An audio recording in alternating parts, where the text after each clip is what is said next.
Hey there, everybody. Happy holidays, Merry belated Christmas, and all that. Today is December 28th, 2020. Year's almost over. It's Monday. It's not a fun day, but it's Monday. We're here. We are live. More than that, there's been so much that has happened over the Christmas holiday. We have a very jam-packed show today. I don't know if I'll be able to get through all of it, and probably without interruption, unlikely. But we're gonna try, as we always do. If you like what I'm doing, as always, please like, share, and subscribe.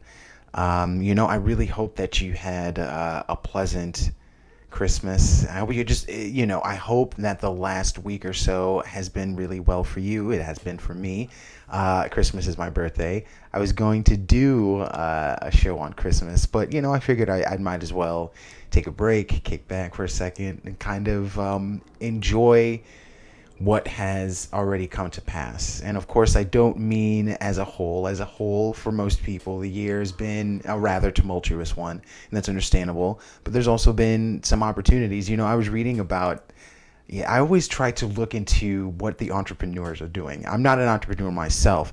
However, cultivating ways of, having equity, create equity, making wealth, understanding, good, sound finances, not only is good for entrepreneurs and good for running businesses, executive things of that nature, but I think it's just sound to understand this crushing economic system as much as we can, for the fact that it is one that really is draining and will leave you sucked, dried, and weary at 70 years old with little to nothing. And keep in mind, the current president-elect was one that has repeatedly wanted to cut Social Security. Not entirely, but, remove funding from Social Security. That said, I think that'll conclude my opening monologue. The Christmas cast was going to be about me. It's my birthday, and I was going to, tell you a little bit about myself. But I don't want this to be about me more than I want it to be my representation of what it means to exercise one's right to express their opinion, right? All I really want to do is share information that I find relevant, share anything I find relevant, and hopefully, start a conversation. With that, what we're gonna do is, because there are other things going on other than the politics, the current contemporary situation, with the stimulus bill and with the pandemic, with Trump on the way out. So I'm gonna open it up, and the first part of the show I think should be about the other things, some of the other weird stuff, and some of it not so weird. For those watching, you can probably see on the left, this was the itinerary for the show for the 28th. It's cut into 3 sections, for those who can't see. And the first section is on the recent bombing that happened. We got some rapidly developing news. I'm glad that I didn't do a show on Christmas. The bombing happened on Christmas, and things have been really unfolding every day since then. But there's been very little information, but the information we've got is pretty much one new bit a day. There was a new bit today. But we have some stuff on the U.S. actually exercising what I thought would be a good plan, what Fauci agreed with. The U.S., requiring that people flying from the U.K. have negative tests. There's a new COVID variant in France. This is what I'm saying. This is going to keep happening. Some information actually on the stimulus bill, but not directly, yes, directly. There's been an update, a breaking update, literally like 30 minutes before I came on. And so I'm going to bury the lead so hard on this one. But let's just say, that House members are listening. They're listening, and they responded in kind.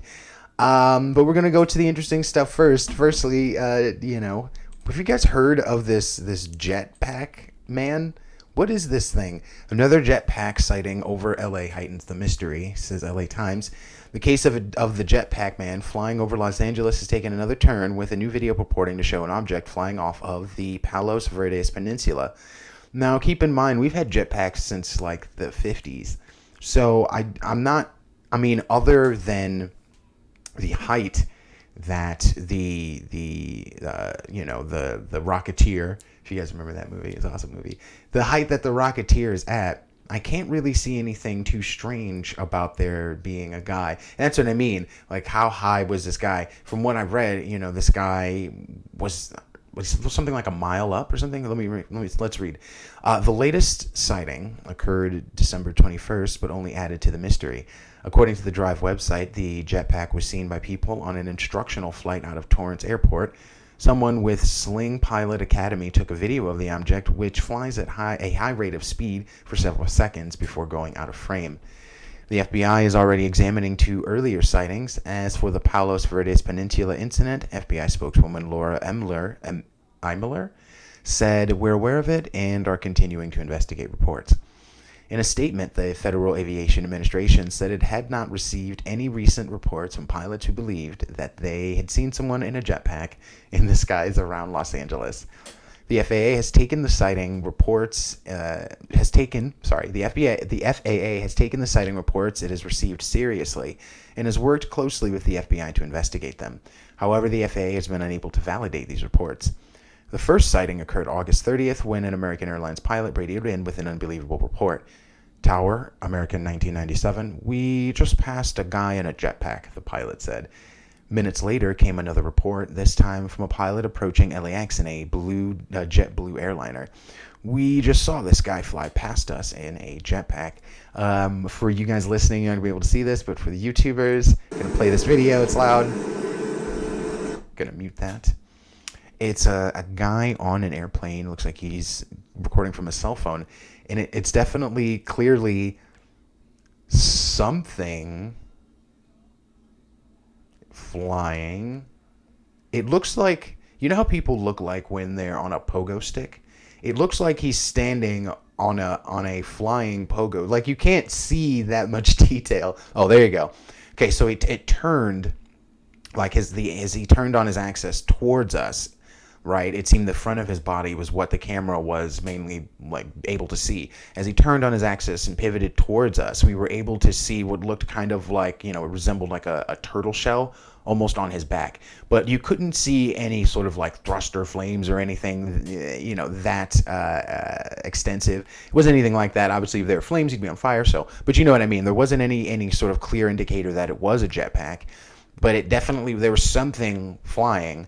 And they're rather high up. I mean, you can see the vast horizon, and you get lost in it. So they're really high up, at approximately 3,000 feet. Wow. Then in October, a China Airlines pilot approaching LAX reported seeing a jetpack flying at an altitude of 6,000 feet. That's more than a mile up. There are few jetpacks in the world, and experts have said they are dubious the sightings are really of a man flying around the LA basin. For one thing, the altitude reported by the pilots would be difficult to maintain with the fuel capacity of a jetpack.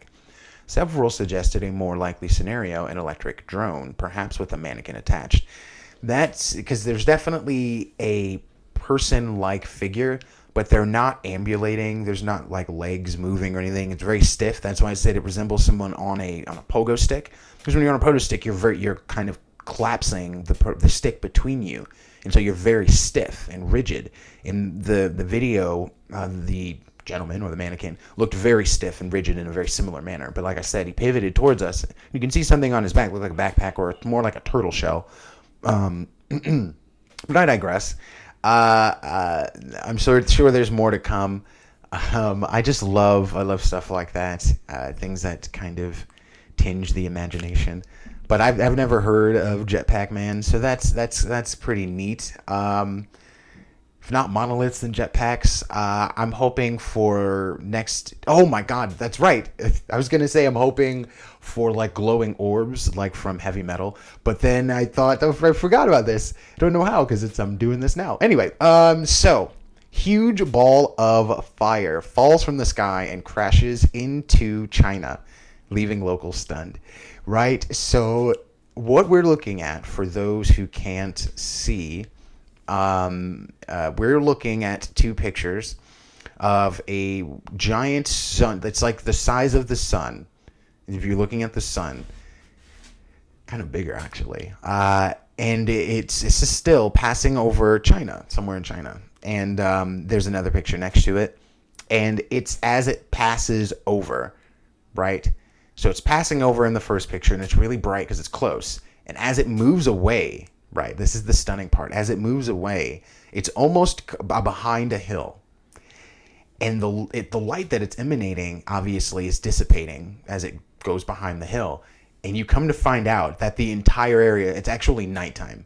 This thing was so brightly lit that as it were, as poetic as it sounded, it lit up the night sky into day. And it's quite astonishing. From the Daily Mail, giant fireball was spotted flashing across the sky today. By today, they mean the 23rd. Over Nankin, China. Footage shows the burning sphere exploding and plummeting into the country. Yes, excuse me. Local media suggested the fast-moving object could be a very bright meteor. China's earthquake authority said a suspected bolide hit the Earth at 7:25 a.m. A giant fireball has been spotted flashing across the sky and crashing into a county in southern China. Footage taken by stunned locals show an unidentified object exploding into a blazing sphere as it plunges at a fast speed towards the Earth. It is not immediately clear what the ball of fire is, but local media are suggesting the possibility of a very bright meteor. No casualties have been reported. Various clips on the Chinese social media show the suspected meteor lighting up the sky as it plummets into the county of Nanjing in northern western China's Qinghai province. I'm probably butchering this. The incident is said to have occurred around 7 a.m. on Wednesday. Local residents reported to have heard loud bangs.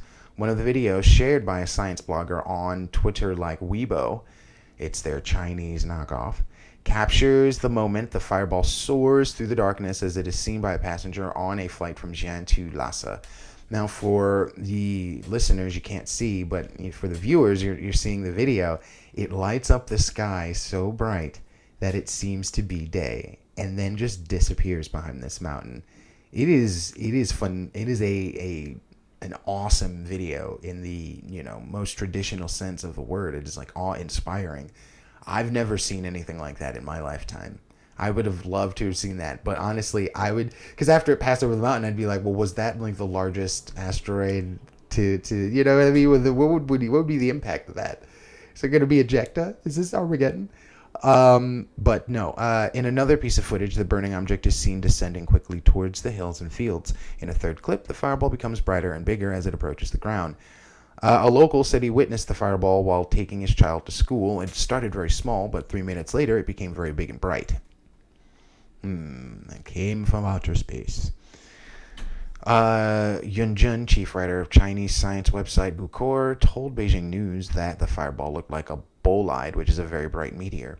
China Earthquake Network Center said it recorded the incident. The authority said through its social media account that a suspected bolide landed near the border between Nanjing County and Yushu County at 7:25 a.m. They told They told Red Star News that it had heard of the matter but was unclear of the details. So that's all. But it is. I mean, I'm glad it. Because the thing about it is that it burns brightly, but as it goes behind the mountain, it seems to be like relatively small. But this is, relative to how far the camera is to the object. And yeah, they're like 35,000 feet up. They're up above the clouds, flying in a plane.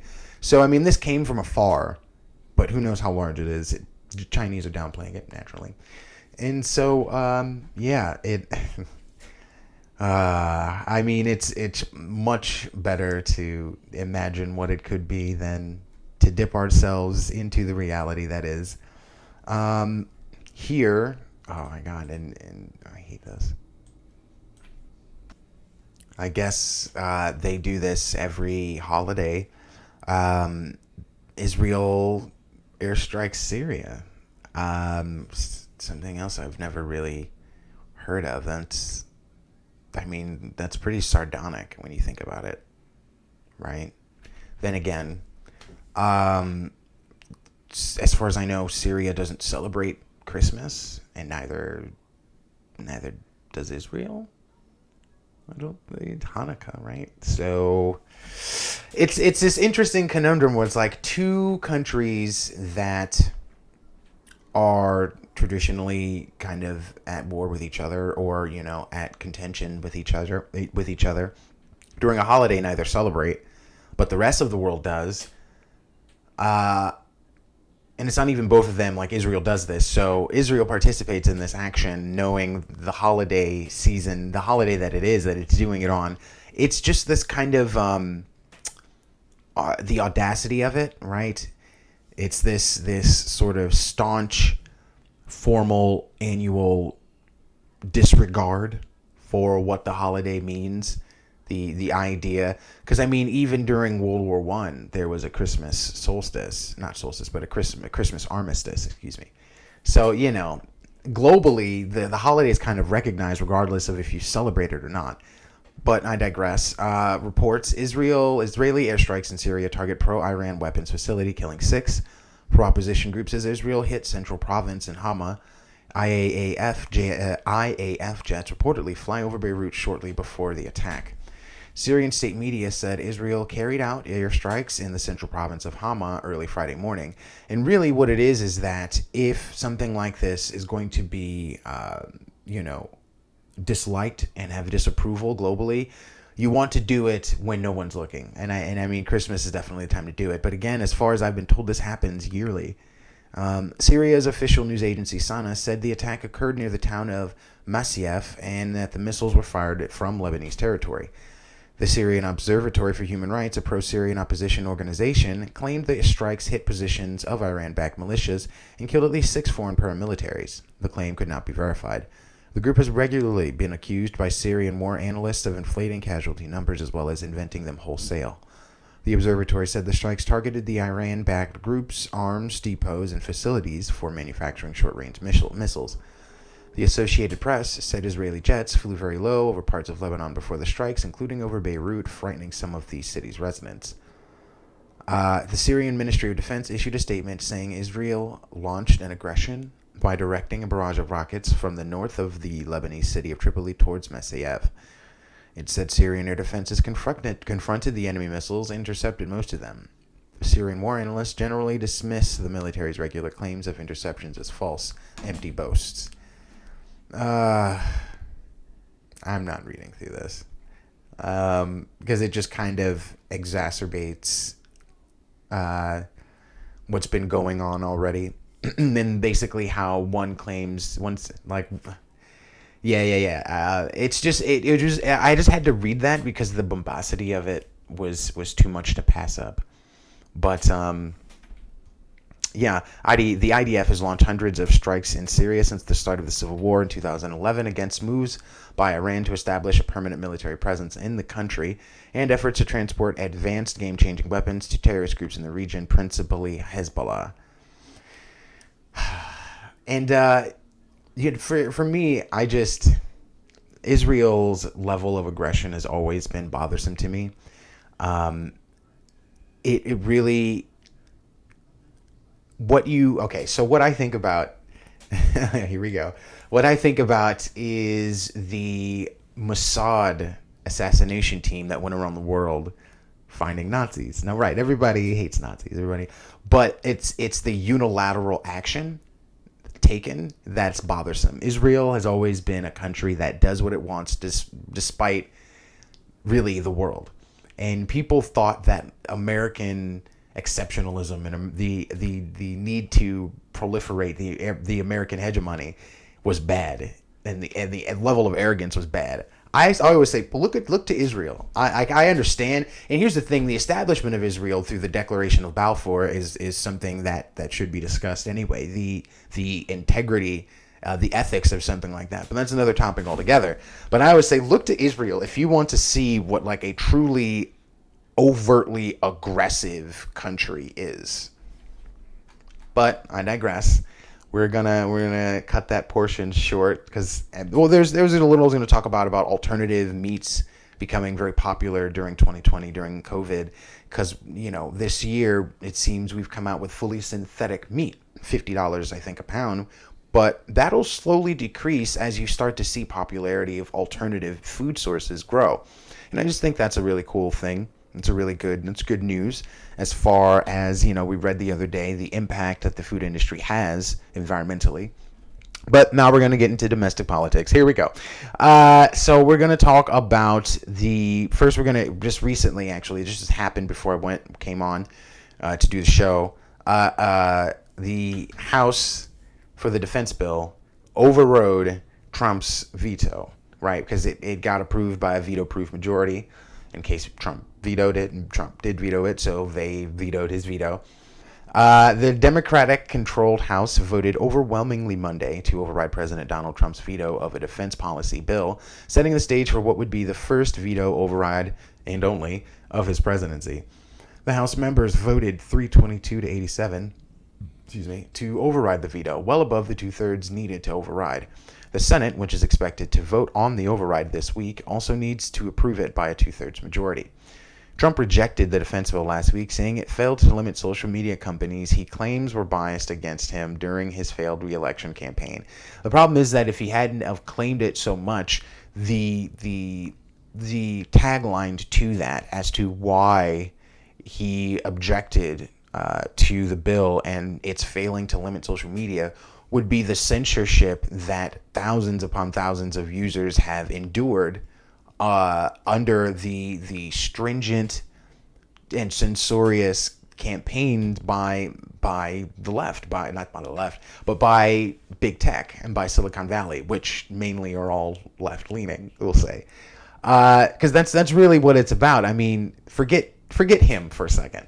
Because, I mean, the whole thing about it is he unfortunately is so egomaniacal and is exposed himself as the malignant narcissist that he is, that any objection he makes can always be pivoted and oriented towards his own ego when they may actually have merit, right? And so there are issues with 230. We talked about that before with the Communications Decency Act, in which 230 is the portion of the bill of the act that states that communication companies can't be held liable for any lewd or lascivious or obscene conduct that happens on their medium. Now, this was done for smaller companies during the inception of the internet, in case, a fucking bomber went on to a message board and yada, yada, yada. Right? The problem here, because the whole idea is that you're small, so you can't moderate or regulate as well as you would if you were a large company. Well, now that these companies are large, and now that this law, because really what it is that they've monopolized the market so much in terms of social media, in terms of content sharing, that there are no real small startups or such thing as small startups that would need something like 230. And so the reality is that 230 needs to be augmented. Something needs to be done or reviewed, because the reality is that if you have government protection from basically freedom of speech biting you in the ass, yet you are taking the means and the steps to be overly censorious in case someone says, because the whole thing is about in case someone, right? And you couple that with the sort of overly sensitive cancel culture that we have, and the problem is that bar for things like hate speech, for things that are contentious, fake news, and all this, it becomes lower and closer, right? The whole idea when YouTube started used to be that you're going to find a lot of stupid shit. You have to be an intelligent person. Not even have to be an intelligent person. I mean, it's your choice whether you buy into craziness or not. And it should always be left to the user, the viewer, the spectator, the observer, the individual, whether or not they want to participate in the viewing of something. To not share content, to not make your content, or rather to remove content, not because it is lewd or lascivious, but because it could have false information, is really like, it's really the subtle pretentious. It's not even really subtle, but it's a form of pretentiousness, right? It's this sense of lowered expectations from your audience, from your users, as if they can't filter a fact from opinion, falsehoods from reality themselves. And even if they can't, should your users as a whole suffer because of that? because that is quite an interesting dilemma where information that is basically an outright lie can't be put out there. You're not a publisher, right? You're not a news organization. If you were a news organization, then editorial censorship is one thing. To not put out falsehoods, you get caught for libel, etc. But that's not the case here. You allege that you're a public forum. But I digress. Trump also, to continue on the AP here, says Trump also opposes language that allows for the renaming of military bases that honor Confederate leaders. Here's the thing. So I'm not familiar on the history of, the naming of Confederate or the creation of like Confederate statues, the naming of like military bases and schools, things like that. Yada, yada, yada. There were people who, as far as I know of history of the Civil War, who fought in the Confederate Army. There are a multitude of reasons. You had those who wanted slavery to remain intact. You had those who felt that the federal government, as it were, the Union government, was overstepping their bounds, right? And imposing upon their civil liberties. Now, in cases like those, yes, a lot of the time it was basically slave owners wanting to remain rich however they could. And since there was no easier way to do so other than with slave owners picking cotton, slaves picking cotton, things like that, but that's the whole thing. There were people who particularly thought of black people as monstrous and subhuman. There were those who simply wanted to remain rich, and the means to do so, the commercial means to do so, was through manual labor. And they wasn't gonna fucking pick their own damn cotton. That's not gonna happen. So give me them slaves. All right. So you had those. You also had those who, as they found, they were fighting for their they were doing their patriotic duty and fighting for the South. And I mean, yes, you collapse all as one goes to the other, right? You collapse them onto each other. So there were people who wanted slavery. There were people who wanted to remain rich, which required, for the most, not required, but in their eyes, needed slavery. There were those who thought that they were doing their civic duty to their country, the South, which also entails the culture of slavery. And here's the interesting thing is that you definitely had those who fought for the South who were abolitionists, who did not believe in slavery. Few and far between, but the color runs the gambit. And so the thing about it is, as far as I can tell, similar to Lincoln saying, if I could, paraphrasing, but if I could keep the Union intact and have slavery remain, then I would. This isn't to say that Lincoln approved of slavery, but what he approved of was keeping the Union intact and doing that by whatever means necessary. But the fact is that there is a tactical advantage to freeing the slaves. Then again, that isn't to say that he didn't want to, but there was also the added bonus of the tactical advantage. All that being said, similar to that level of appeasement, I believe that you saw the naming of the raising of Confederate statues and the naming of schools and bases by Confederate leaders as a form of appeasement to the South as a part of their surrender. That from what I recall, that's the case, and more likely than not, just the politics of that, the optics of that makes sense. And most conquerors integrate, for example, like the Romans integrated Christianity, right, to appease the masses that they conquered, because you don't want civil unrest, you don't want sedition, and with a conquered South, the last thing you want, and it ended up happening anyway during Reconstruction, right? The Democrats helped rebuild the KKK, or form the KKK, which terrorized black people anyway. But you didn't want Southern seditionists, but you ended up having that anyway. All that being said, the question then I posit, as far as everybody up in arms about Confederate leaders, statues, and bases, and renaming and things like that, is when you see cases of like BLM pulling down statues of Lincoln and of Frederick Douglass. One guy freed the slaves. One guy was an abolitionist. And he was black. How much merit does the fight hold? One, and two, what happens to history? Like, is it a thing of trying to rid yourself of the reminders of oppressors, or is it a thing of trying to forget what has come before? I have this weird thing similar to scars, where things that are ugly shouldn't be hidden. They should be a reminder of why you should seek better ways forward.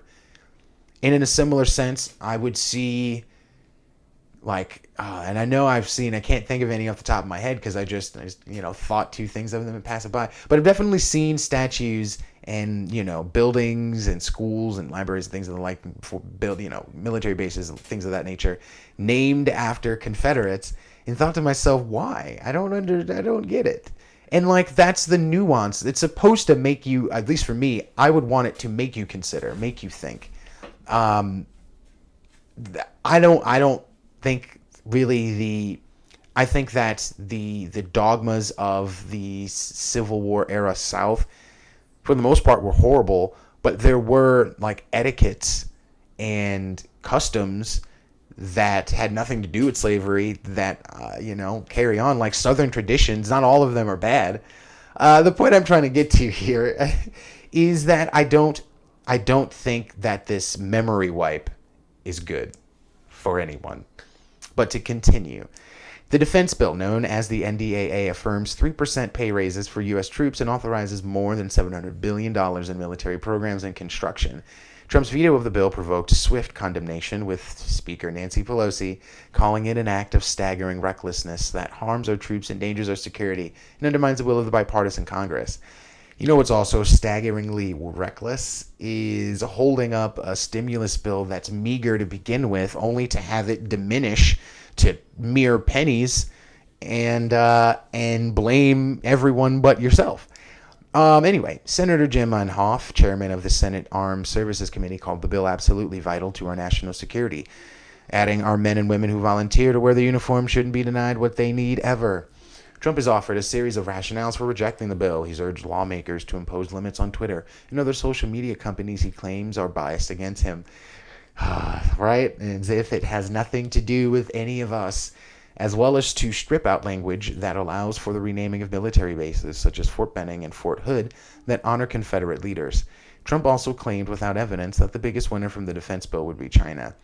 And just to, spoiler alert, no, the AP won't go into that, but they will try to explain and repeat themselves, because they already said that earlier in the article, in as petty an angle and narrative as possible as to why he won't sign this bill otherwise.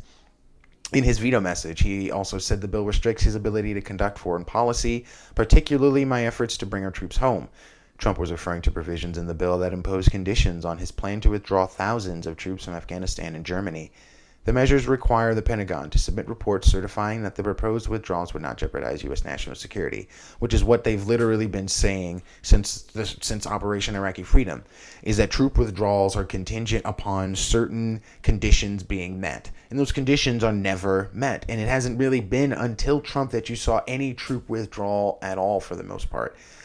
And the fact is, as reported, I think a few months ago, the Pentagon has been lying to him about troop numbers in Syria.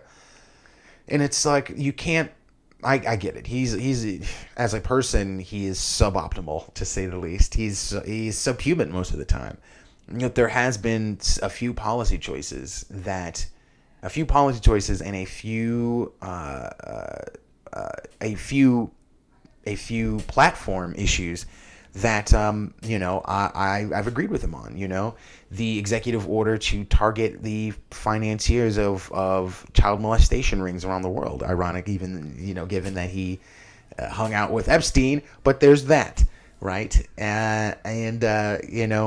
His foreign policy has been lackluster. There's very few things. There's very, very, very few things. Oh, and then also obviously trying to conduct troop withdrawal, which he did a bit of in his first year, and then it pretty much stalled out on. So there's that. But we will see how that goes going forward this week.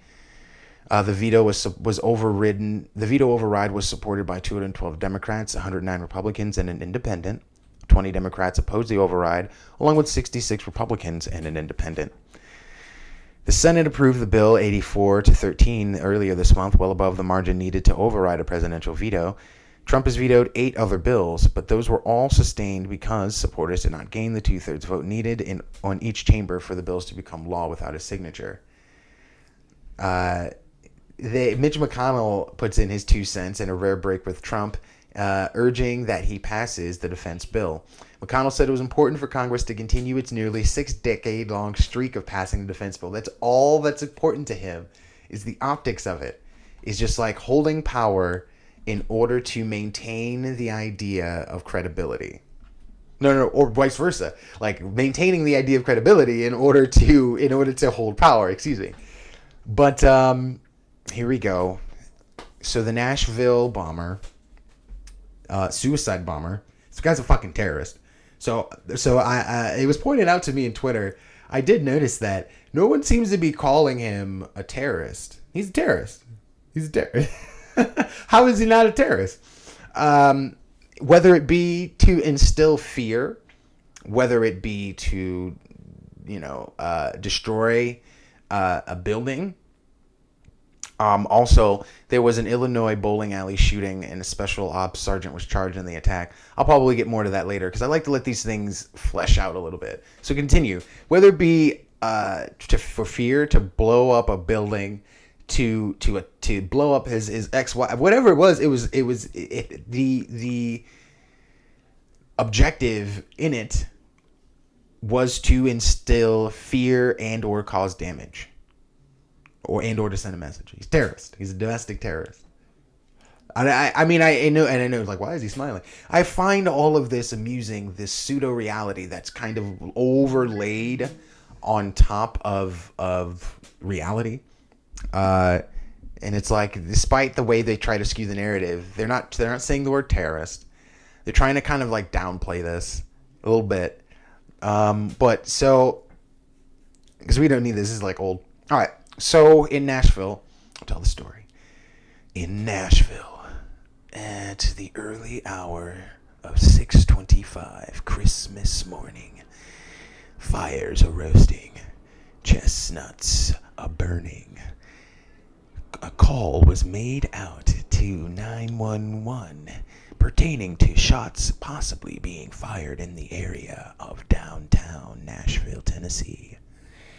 Upon arriving to the scene, officers noticed an RV in the area with an eerie, very eerie voice on repeat warning that within 15 minutes the truck was going to explode and for everyone within the area to evacuate immediately.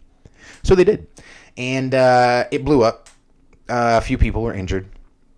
And what ended up happening was, at first, they kept saying that they didn't know if anyone was in the car.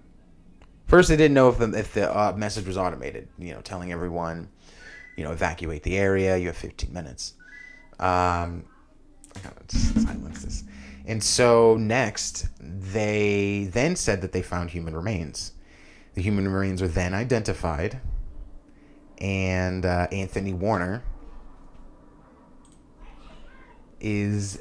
Yeah, I know, look at him, I know. Anthony Warner, for those of you who can't see, you're basically staring into the eyes of a... No, I'm just kidding.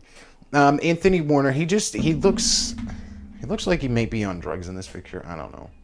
Whatever, let me stop being judging. All right, so Anthony Warner, nobody really knows much about him. They haven't mentioned anything regarding his social media yet. You'll see, apparently his neighbor, he spoke with his neighbor, because there's no motive. They found the human remains. The remains were identified as him. So then they found... they found today that they spoke with his neighbor, and the neighbor asked him, what he thought he was going to get for Christmas, and he said, the world is never going to forget me. That's what Anthony Warner said. And it's always stuff like that.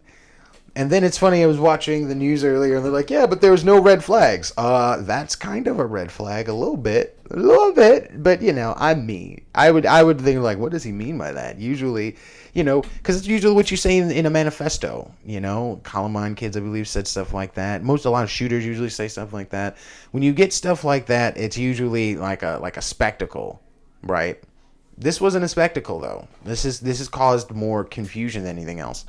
So what also ended up happening, all right, soon after the bombing occurred, They went to the home of a possible person of interest, and nothing seemed to have come of it. They went and searched the backyard, did, some stuff, and the building contained a telephone exchange with network equipment in it, but the company has declined to say how many people were impacted. That was the office, the AT&T office, and when it blew up, the bomb, it caused like a particular kind of outage. I forgot because one of these articles it mentions it, but it was an extensive outage in a particular way. But nothing came of this person of interest. So then today, box truck playing audio similar to Nashville bombing had no connection to the blast. Today, some guy in a truck was also, I guess, playing audio similar. I don't know what that means because what's similar to warning, this bomb will detonate within 15 minutes, please evacuate the area, other than warning, this bomb will evacuate in 15 minutes, please evacuate the area. I don't know what could be similar, but not exactly that. Whatever. A box truck playing audio similar to that used in the Nashville explosion has no connection to the Christmas Day blast, Tennessee Bureau of Investigation Director David Roush said Monday. This is from Fox 17 Nashville. Roush said while TBI wasn't involved in the investigation on Sunday, based on conversations he's had, there is no connection other than the individual taking advantage of the situation. The driver, 33-year-old James Turgeon, was arrested after the truck shot down Highway 231 south in Lebanon near Cedars of Lebanon, a Tennessee state park, Sunday afternoon. The investigation started in Rutherford County, where dispatchers got a call about the truck playing similar audio to the RV that exploded on Christmas Day while parked at Crossroads Market in Walter Hill. Rutherford County Sheriff's Office Detective Sergeant Steve Craig says Turgeon also made a similar announcement near two churches. Officers caught up to the truck in Wilson County and detained Turgeon. Wilson County Sheriff's Office said a minor was also in the vehicle. Oh, Lord. I didn't know that when I first read it. I didn't see that. Tennessee Highway Patrol's Special Operations Unit used a robot to check the vehicle and no devices were attached. The ATF assisted. They haven't released the audio that was coming from the box truck. That's when I like, what was the audio? What did it say? Roush said TBI is trying to determine whether if the recording was similar or the same used in the downtown blast. On Christmas Day, investigators said an RV parked outside an AT&T transmission hub. That's what it was. That's why it was a unique outage. On 2nd Avenue North emitted an eerie warning to evacuate the area before playing the 1964 hit Downtown and exploding. That's not true. There's video of the explosion on YouTube, and oddly enough, they've only given it an age warning. They haven't taken it down. It directly conflicts. FBI have linked Anthony Warner of Antioch to the Nashville bombing. Yeah, it directly conflicts with all of this reporting that's saying that it was playing downtown before it exploded. I talked to people today who also saw the video. No one's hearing any music. And weirdly enough, I was watching the news today, and you had the officers who were in the area who helped evacuate it. And the black officer, the black dude, said, yeah, blah, blah, blah, blah, blah. And then the music stopped playing. And then I ran, and I'm like, wait a minute, there was no music.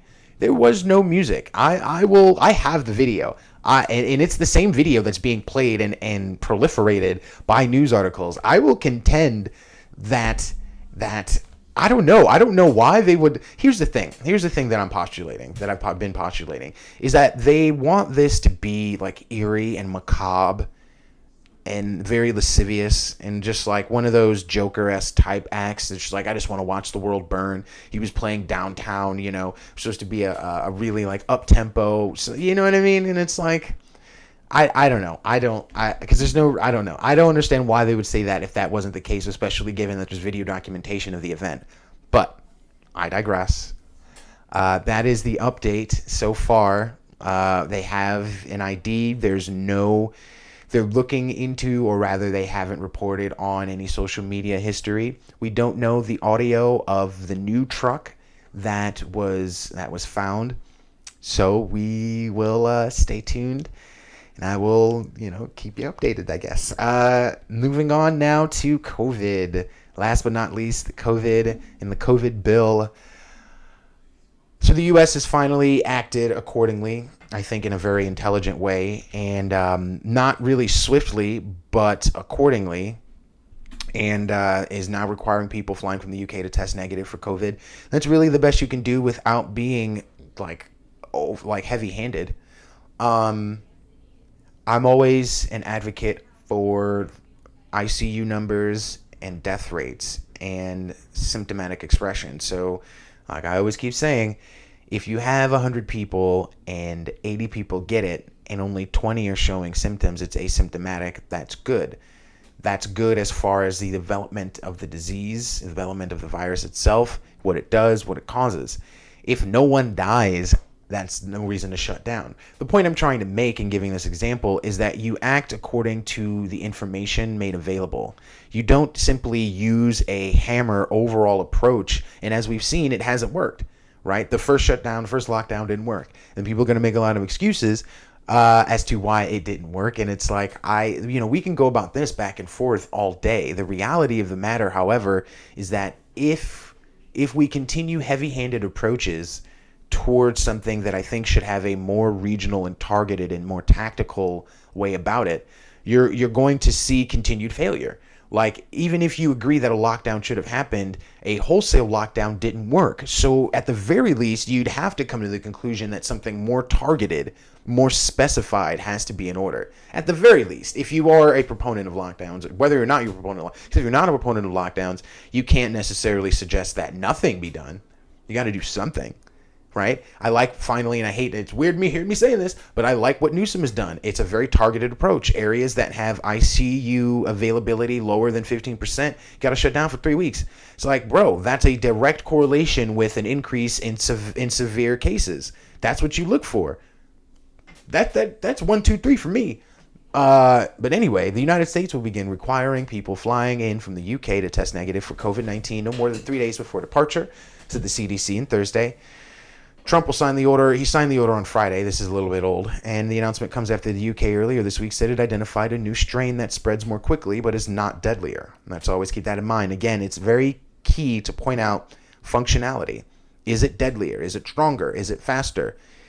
And we'll build you better, stronger. Let me stop. All right. So speaking of new strains, yay, France has one. So we have the one in the UK. That's also the same one in South Africa. But remember, it didn't cross. The strain developed separately with different mutations finalizing on the same strain. We have a separate strain in Nigeria, and now we have a separate new strain in France. So including the one that we know of, that we have, that's 5 separate strains. French officials announced a first confirmed case of new coronavirus variant. Actually, I think this is the UK variant in France. Yeah. I made a mistake. So we still got 4. My bad. The more contagious coronavirus variant sweeping through England has officially reached France. Now let's see how it developed, how this happened. Officials there said on Friday that a French citizen who recently traveled from London, has tested positive for the new variant. The French health ministry said the case was found in the city of Tours, about 150 miles southwest of Paris. The man, who returned from London on December 19th, felt all right and is isolating at home. The diagnosis came after he was tested in the hospital on the 21st. Viruses typically mutate, and scientists are working to determine how much of a threat this variant poses. So far, they say it appears more transmissible and harder to control, though it seems unlikely to cause more severe disease and is likely to respond to COVID-19 vaccinations. And I mean, this is after France had already restricted travel to the UK. So not forbid it, but restricted. But yeah. Moving along, there's been yet another allergic reaction, or another reaction, an inflammatory reaction. We've had several anaphylactic reactions to the Pfizer vaccination, but this is the first that I know of from the Moderna vaccination, of which Dr. Fauci is like the only person of note that I know that has gotten it. Now, mind you, other people around the world have gotten it, like the Saudi prince recently got vaccinated. They didn't detail what kind he got. But Moderna COVID-19 vaccine causes swelling and inflammation in patients who have had cosmetic facial fillers. The FDA Advisory Committee reviewing the new Moderna vaccine has noted a specific side effect involving several trial participants who've had cosmetic facial fillers. Local board-certified dermatologist Dr. Shirley Chi explains what the FDA committee noted. In these cases, the patients all had swelling and inflammation in the area that was given the filler. A couple of patients had cheek filler 6 months prior to the vaccine, and one patient had lip filler done 2 days after. All were treated with steroids and antihistamines, and all of the reactions resolved. Millions of people have physician-administered cosmetic facial fillers to smooth out fine lines, wrinkles, and to enhance cheeks and lips. Chi says the reaction to the vaccine is immunological. Immunological.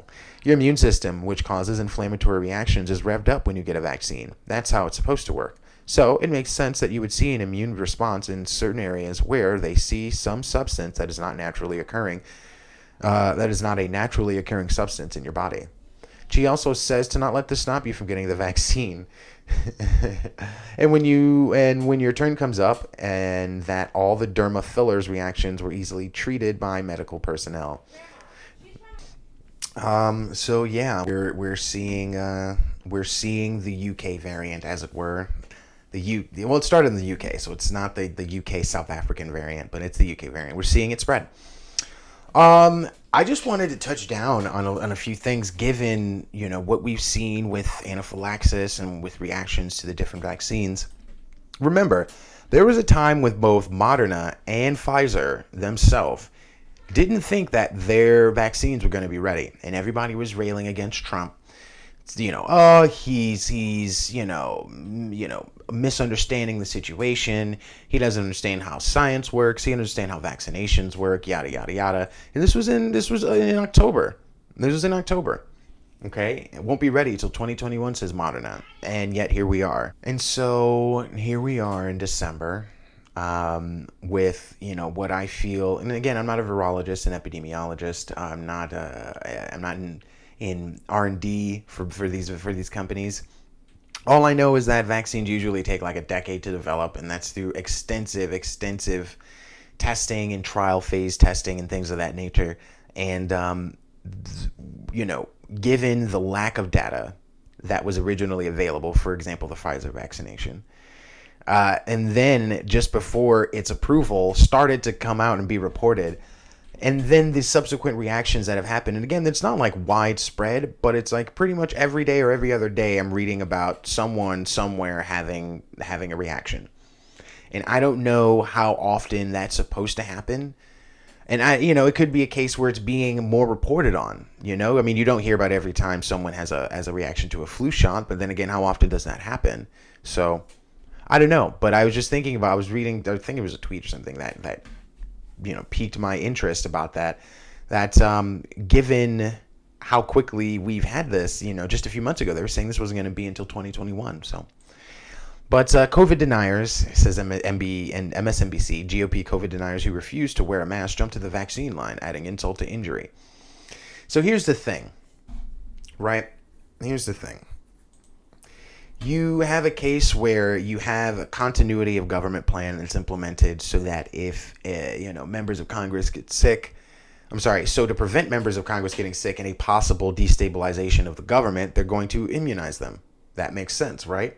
So why is it relevant that some of the people who are getting vaccinated are COVID deniers? I don't see what the continued functionality of government has to do with what I find, because it's an opinion piece, what I find to be a moral argument on the part of this writer. And that's, again, the level of like overt, volatile polarization that we're seeing, right? The suggestion that I take from it, when I didn't read the article, I'm not going to read this garbage, is that, for example, okay, I know you have members of Congress who are elderly who are being vaccinated, right? And you would think that if this person were the philanthropic, humane person that they're claiming to be by making this argument in this article, that they would want the elderly GOP members to be vaccinated, right? It is astounding to me that those who claim to point out monsters find none of their actions themselves to be monstrous, which leads me to Stanford. So apparently in Stanford, they had some sort of a vaccine distribution program that was really selective. So Fox reads, Stanford launches revamped vaccine distribution plan after facing harsh criticism. So let's read the original here. Stanford apologizes for errors, quote unquote, in distributing COVID vaccine. Stanford Health has apologized for giving the coronavirus vaccine to a scant number of some frontline medical workers. Medical residents say they deserve shots because of their interactions with coronavirus patients, but they were passed over to get the shots in some cases for veteran doctors who work from home. Seniority, exclusivity, the elitism. This is what I've been talking about the level of class warfare that we're seeing exhibited. Do not be mistaken. This is definitely a have and have not situation. Yes, there may be a case where, yes, there is the case where a lot of the people who have nothing or have less, are minorities, right? But that doesn't dispute the fact that there are other people of all sorts and sites and types who also don't have anything. And at the end of the day, they care not what the color of your skin is. They care whether you can serve a purpose to them. There was a protest by residents at the hospital today that highlighted what they said was an unfair distribution of the potentially life-saving vaccinations. The hospital should have been more forthcoming about who was eligible to get the shots, they said. Stanford received 5,000 doses of a COVID vaccine, but only 7 went to the hospital's 1,300 residents and fellows, according to residents at the Friday protest. The people at highest risk should get the vaccine first so they don't expose other people. I think a lot of those old people on the Hill are pretty at risk here. That's the roll of the dice. That's what happens when you are a truly compassionate person. Even when it doesn't work out in your way, you still try and help and save the people you don't like. That's compassion. That's humanity. This is absurd. Backwards. So apparently Stanford, I guess they didn't. Okay, they have a vaccine 2.0 rollout. Some frontline workers complained that they were left out and vulnerable to the virus. The chief of Stanford Medicine Thursday apologized. There is no question that it was a bad mistake, a bad series of mistakes, and oversight, and there were rightly hard feelings. Raw emotions bubbled to the surface on the Stanford campus December 18th. The university's initial rollout of COVID vaccines left most doctor residents off. The university's initial rollout of COVID vaccines left most doctor residents off the list. It's not my fault. It's editing. These frontline workers, students who've completed medical school or in postgraduate training, were only slated to get 7 of the first 5,000 doses. Unbelievable. So admitting a mea culpa, Stanford launches a new distribution plan. Leaders promise better governance, more transparency and decision-making, and better communication with the entire community. A 3-wave approach will see all 30,000 Stanford healthcare workers vaccinated over the next 3 weeks. Wave 1 is the 9,000 frontline workers who have already been vaccinated. Wave 2 is support staff, and Wave 3 is anyone else needing vaccination. So one wonders what would have happened if there wasn't a protest and there wasn't a big stink made of. So, moving along, I find this just amusing, right? Signs that you can have COVID according to Johns Hopkins. We don't need to read the article because sign number 1 is fatigue, which you also get when, you got the cold or the flu. Sign 2 is a headache, something you also get when you have the cold or the flu. Sign 3 is a sore throat, something you get when you have the cold or the flu. Sign 4 is a fever. When you get those. Yeah. Here's the only one that matters is the loss of taste, right? It's one of those things where, again, I'm not a biologist, an epidemiologist, or a virologist, but I'm just kind of putting together my own life experiences with the commonly understood knowledge from everyone else. We know those. This is one of the reasons I think also why you've seen the CDC meld the COVID, pneumonia, and influenza stat into one, the PIC stat, the pneumonia, influenza, and COVID statistic. It's all coronavirus. They're all coronaviruses, and they all have very similar symptomatic expressions. And so, the only real way, and that's really the only discerning expression, symptomatic expression, is loss of smell or taste. So I thought that was amusing. I'm very skeptical of these vaccines, and I will be, it won't be until spring where the populace at large can take it anyway. So that'll be a good 6 months to find out what the long-term effects or semi-long-term effects could possibly be. But Pfizer and the federal government has had some issue as far as the manufacturing, right? The production. Remember, we saw states getting a reduced amount of the Pfizer vaccination because the deployment statistics, the logistics of it, were based upon projections and not verified batches. So what it is that you make 1,000, we make 5,000, right? Pfizer vaccines.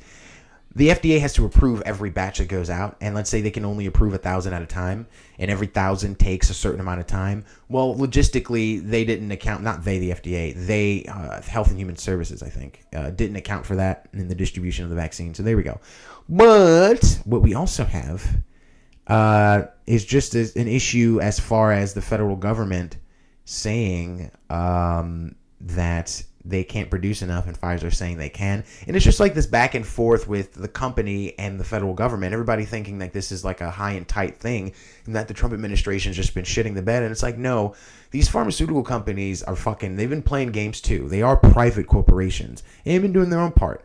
My whole thing about it is just pointing out everything. Trump should have done the travel ban sooner. Both of them should have done much sooner.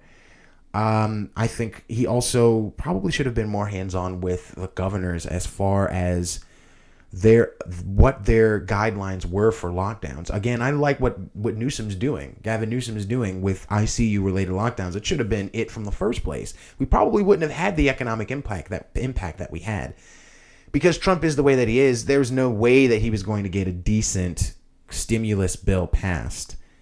And that problem stems from him being himself. And so, like, you know, he fucking screwed the pooch right from the jump there. So, you know, definitely there's blame to go all around. I go on the show and I talk about Mitch and Nancy and their fucking dance all day. Speaking of which, no, we're going to talk about this first. Then we will get into the timeline for the stimulus and the most recent development, which has been quite astonishing for me to see, because I haven't seen anything like that. Really in my life in my interest into politics, I've never seen anything like that. So check this out. New law bars New York evictions, foreclosures through May. I think this is it's a state law. I don't know why it says NYC evictions. A new state law will bar tenant evictions and foreclosures on small property owners through May amid the coronavirus. The state Senate and Assembly are both expected to pass the COVID-19 Emergency Eviction and Foreclosure Prevention Act Monday afternoon, and Cuomo said he will sign it into law. People are really struggling. We don't want to see people put out in the street. This bill is about keeping them in their homes. Under the legislation, all ongoing eviction-related matters and residential foreclosure proceedings would be stayed or frozen for 60 days. These proceedings could be further stayed until May 1st if a tenant, homeowner, or small landlord files for an application of hardship. The measure also prohibits negative credit ratings to homeowners who receive a stay on a mortgage foreclosure, tax foreclosure, or tax lien sale, or if they are in arrears and file a hardship declaration. And really, you know, like in New Jersey, they have prevented foreclosures up till 3 months after the state of emergency is removed. That's really what it is, because as soon as this is all over, you can't just drop people back into financial hardship, further financial hardship by then burdening them with, you know, a year worth of back rent. Good Lord. All right. So now we're going to get into the stimulus. So, as we know, the stimulus was passed by the House and Senate and sent to Trump at Mar-a-Lago, where he was playing golf over the weekend.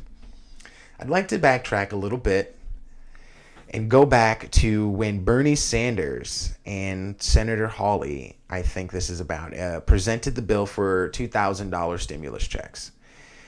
The senator from West Virginia, which happens to be the poorest fucking state in the union, number 50, okay? Poorest state in the union, okay? Joe Manchin apparently argued against... And here's the thing, Joe Manchin's a Democrat. He argued against $2,000 stimulus. I need to pull it together and get to this because this is the home stretch. This is like amazing to me. Okay, so Bernie Sanders and Joe Manchin reportedly fight on conference call over stimulus checks. Things reportedly got testy on Wednesday during an internal conference call as lawmakers tried to iron out a bipartisan agreement for a coronavirus bill. Multiple aides told the Post that tensions flared specifically between Sanders and Manchin, who reportedly got into a heated exchange over how big the stimulus should be. Checks were initially left out of the $900 billion proposal before reportedly being added as part of a compromise. Sanders argued for more robust direct payments while Manchin advocated for a lower amount, instead preferring to emphasize unemployment benefits. Reports the Post members trying to rush a $900 billion proposal into law are infuriated by the potential for Sanders' opposition to blow up the whole deal. They're mad at him for trying to get people more. Of course they're mad at Sanders for trying to get people more money. Of course they are. And what's interesting is always this argument over larger unemployment or larger stimulus, when in reality the lack of money. Okay, the amount of money you will have to put into, for example, vocational and employment programs to get the millions upon millions of people that have lost their jobs again, probably will far outweigh the money you would have to pay right now to them in unemployment and stimulus both, let alone everything else. I don't even get me started. So that happened. All right, but what ended up? All right, so let's double onto that. So while that is happening, right, this argument between Sanders, Hawley, and Manchin and the Democrats and the GOP overall, Biden jumps in, or is called in, right?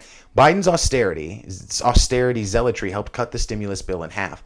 The New York Times tells us that the president-elect's move to undercut progressives gave Democrats confidence to pull back on their demands and surrender to McConnell, right? So austerity is the economic position of defaulting to like deficit reduction. They call it deficit hawkery. And it's basically, you're trying to pinch pennies and watch the national debt and all that crap. So the Daily Poster reads, if there's any consistent through line in Joe Biden's long career, it is his commitment to the ideology of austerity. He has obsessively pushed for Social Security cuts for decades, and he is stocking his administration with deficit hawks, including today's announcement that notorious Social Security cutter Bruce Reed will be House Deputy Chief of Staff. Biden has even threatened to veto Medicare for all legislation on the grounds that it costs too much, even though Congress says it would actually save a lot of money. Now, when whittling down of the stimulus legislation, we see the first concrete example of how his ideology can change policy in the here and now, and in deeply destructive ways. As pain and suffering is crescendoing throughout the country, Biden refrained from aggressively pushing for the bipartisan initiative of $1,200 survival checks. Indeed, at a time when there was a legitimate chance to flip some Republicans, including Trump, against McConnell and push for a more robust stimulus, he demurred. However, the New York Times reminded us today that Biden was not an idle bystander. On the contrary, the paper of record tells us that the president-elect played a decisive role in making sure that the legislation was cut in half. Here is the key excerpt. With Republican and Democratic leaders in the House and Senate far apart on how much they were willing to accept in the new pandemic spending, Mr. Biden on December 2nd threw his support behind the $900 billion plan being pushed by the centrist group. The total was far less than half of the $2 trillion that Speaker Nancy Pelosi and Chuck Schumer, Democrat of New York, had been insisting on. Mr. Biden's move was not without risks. If it had failed to affect the discussions, the president-elect risked looking inert to move Congress before he had taken the oath of office. But members of both parties said his intervention was constructive and gave Democrats confidence to pull back their demands. Read that again, just so it sinks in. Biden endorsing an initiative to slash the stimulus in half gave Democrats confidence to pull back on their demands for a much robust rescue package at a time when we're all broke and hungry. So I just always want to point out to not trust a politician, to not trust a political party, to not trust a person, but to trust policy and principle.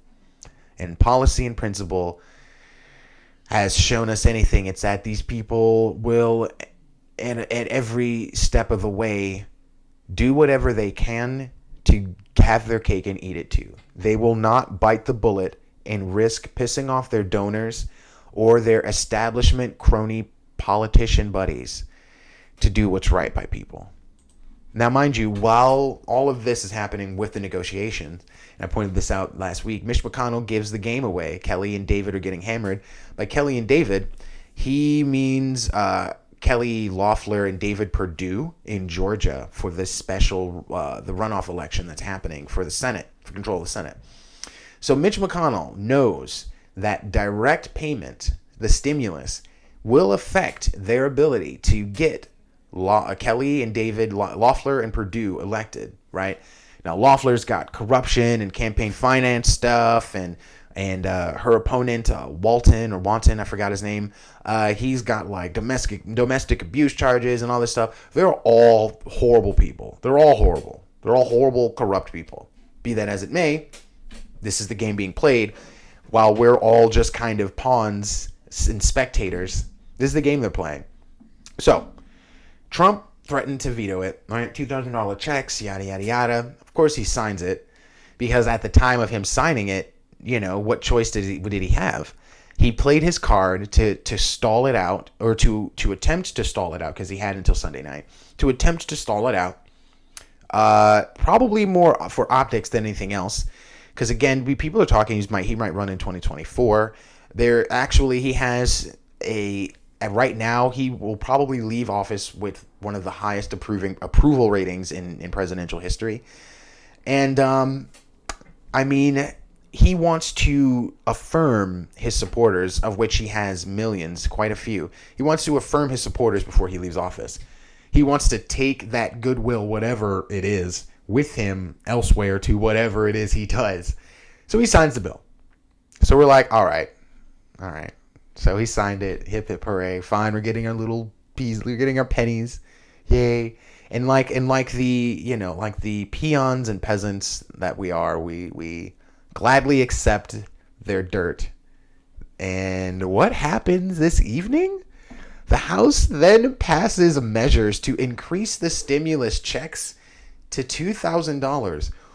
I've never heard of anything like this, where a bill is introduced, is agreed upon in the House and Senate, is signed into law by the president, and then immediately after, another bill with like slight alterations, well, not even slight, with major alterations, is then introduced in direct contradiction to the bill just signed. I've never seen that before. But what it says to me is that at the very least, they are listening. Someone is listening. They are listening. And that to me says a lot. So let's read. The House of Representatives on Monday passed a measure to increase stimulus checks for Americans under... Now, mind you, this puts, before I go forward, this puts McConnell in an interesting position, because the House passed it. It's going to the Senate. This puts McConnell and other GOPs in an interesting position, right? Because a lot of GOPs stuck with the austerity measure, not because they wanted to, but because they have to, right? But now that you have this sort of moratorium on really McConnell and his morality, because that's really what it is. That's why it passed so quickly in the House. Despite all of what we just read, despite the Democrats, sort of retarding back their original $1,200 proposal for a more centrist proposal of $600 for a $900 billion check. They immediately after it was signed in less than an evening went to $2,000, right? Instead of $1,200. So they surpassed their initial offering and went to $2,000. Imagine how this all now really is a referendum, not a moratorium, a referendum on McConnell and GOPs who stand for austerity. Because now you have progressive Democrats, you have centrists, and you have Donald Trump all on one side. All kind of looking at McConnell and everyone else like, dude, seriously, you're really going to spit in the face of this? Now, given that McConnell understands that stimulus is probably is heavily tied to Loeffler and Perdue winning, we could actually see him relent and sign this thing. Let's read.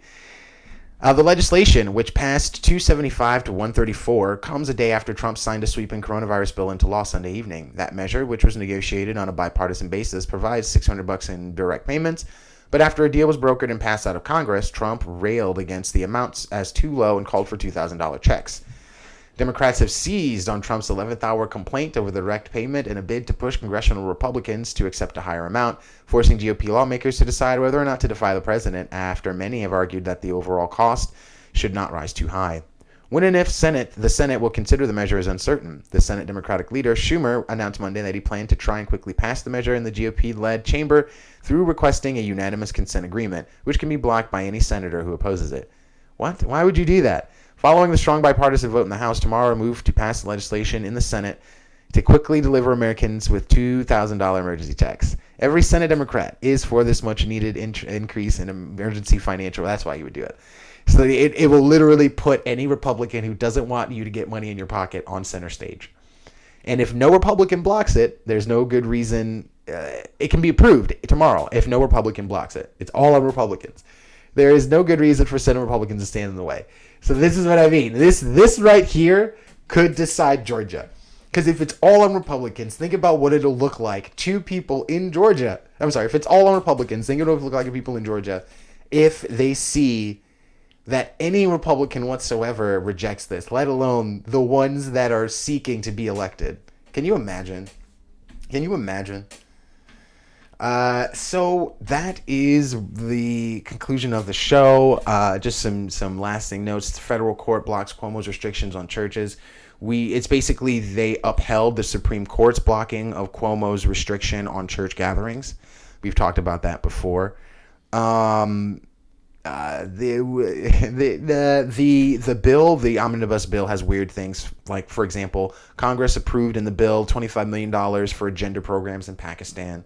Just weird stuff. We've read about stuff like that with in it says, it declares that China shall not have a role in choosing the next Dalai Lama. Weird stuff. And then Biden won't immediately roll back the Trump immigration restrictions. That shouldn't be a surprise to anyone, but we'll see if we can get to that tomorrow. Please like, share, and subscribe. Thank you for listening and or watching.